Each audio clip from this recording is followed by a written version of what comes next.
Hi everyone! Welcome back to my channel. It's me again. So for this vlog, gagawa po tayo ng super moist banana cake topped with banana brulee.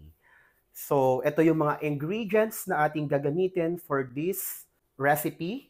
Meron tayo ditong sifted all-purpose flour, white sugar, whole eggs, vinegar, mashed banana, sliced banana, and then evaporated milk, oil, salt, vanilla, baking soda, and lastly, our baking powder. Okay, for the first step, I'm going to combine the vinegar and evaporated milk.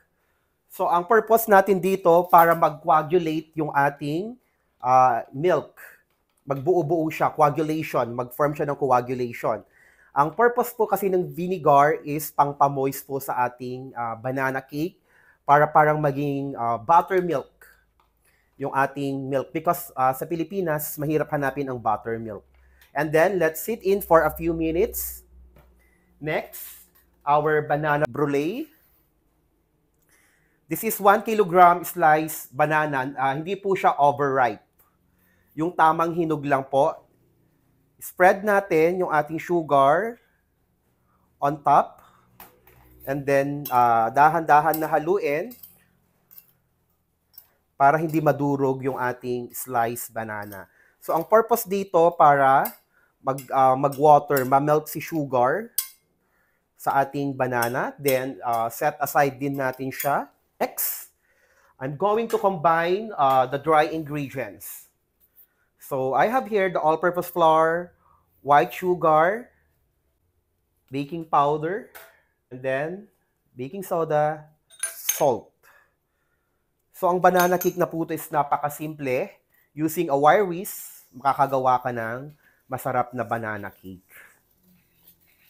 Okay, next is our liquid ingredients. So, gagawa lang kayo ng well sa gitna. Then, lightly beat yung egg natin with the vanilla. All-in-one method po ang tawag dito sa ating banana cake. Because we don't need meringue. This is a pound cake. Kabilang po ang banana cake sa pound cake na tinatawag, yung mga mabibigat na klase ng cake.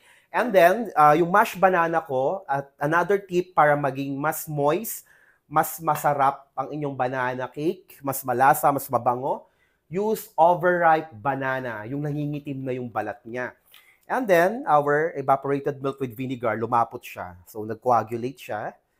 Ang bilis umeffect ng vinegar. Then, let's mix our butter.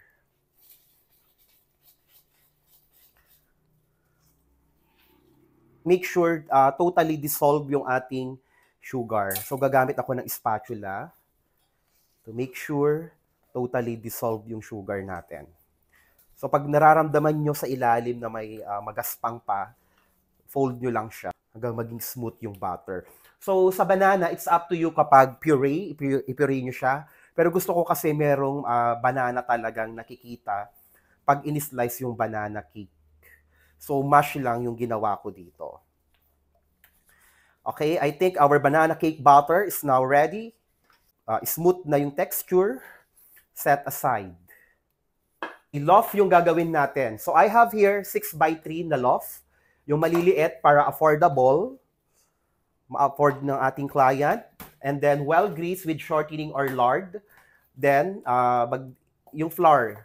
Idadust natin yung surround. Instead of parchment paper, mas matipid po to. Flour lang siya. At iwas dikit. Then, transfer nyo yung flour. Ganito po yung itsura. Okay, everybody, let's fill our banana loaf pan with the banana cake batter. 3/4. Dapat 3/4 siya sa ating pan. Hindi pwede siyang, what do you call that, lumampas. 3/4 para safe kayo, hindi mag-overflow.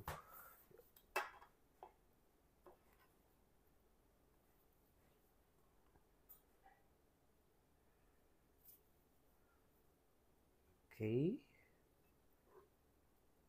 I think okay na po to. Ganyan siya kadami. Kasi aalsa pa po yan. That is 3/4. So, nakagawa po tayo ng 5 banana loaf.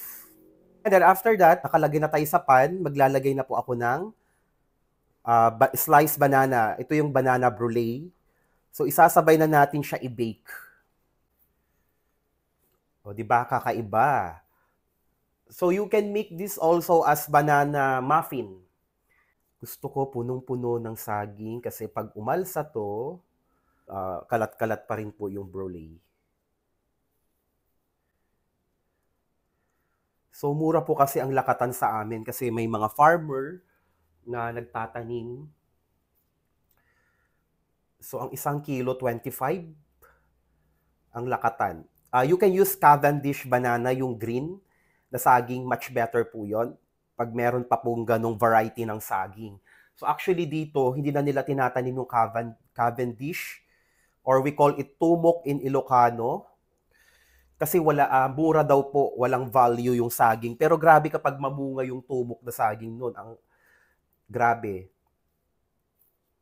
Ang dami niyang bunga sa isang puno, pero wala kasi siyang presyo. Kaya parang konti na lang yung nagtatanim. Kung may nagtatanim man, pang sa kanila na lang yung na-harvest nilang Cavendish banana.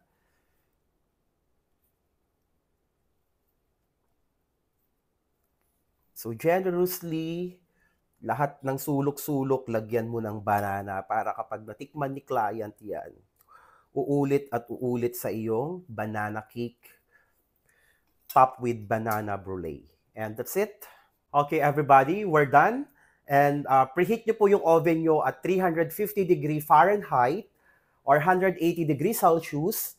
And then bake it for about 45 to 1 hour or until done. Okay? Okay, nakasalang na po yung ating banana cake. Sa oven kung maliit, 4 lang yung kayang loaf. And then medyo layo-layo para yung heat may daanan. Ma-even yung distribution. Since this is convection oven, okay lang. And the remaining, nasa isang oven po yung isa para sabay-sabay na yung pagkakaluto. And after 1 hour, see you later. Okay, everyone, after 1 hour, ito na yung ating banana cake with banana brulee. So, palamigin muna natin bago natin siya ma-unmold para mag-moist yung ilalim. Mabilis po siyang matanggal. Pag mainit, huwag siyang pwersahing tanggalin. Baka dumikit lang siya lalo. After lumamig, saka natin siya alisin. And ipapakita ko siya mamaya paano po siya tuklapin sa ating loaf pan. So you can use wax paper para kahit mainit, pwede na siyang alisin. Pero ako, hindi ko muna siya inaalis kasi para mas moist pa yung banana cake natin. Magka-steam pa sa loob. Okay everyone, eto na yung ating banana cake na napalamig. So aalisin ko na siya sa molder. Ganyan po siya kabilis alisin. Ayan, oh. Kusa na siyang umaalis. Gayun sinabi ko, pag mainit, huwag niyong pupwersahing alisin kasi kusa po siya. Kasi we use shortening saka flour. Ayan, kusa. And then, bukas ipapakita ko na kung gaano siya ka-moist. Kasi bagong luto, per still moist na po siya. Pero mas masarap to bukas at mas moist pag kinabukasan ang ating ginawang banana cake. Okay everyone, ito na yung ating banana cake na overnight. As you can see super moist, then makintab yung top niya. So, slice natin para makita nyo. Look at it. Ganda. Ang ganda ng kanyang alsa. So, 8 slices po ito. Yung gagawin ko. This is 8 slices. And then, you can add some walnut on top or sa banana butter. Chocolate chips para maging mas special yung banana cake. So, base nyo na to. So, it's up to you kung ano lang ilagay nyo sa loob or idagdag. But look at it, how beautiful it is, our banana cake. Yan. So, this is our banana cake recipe. Hope you like it.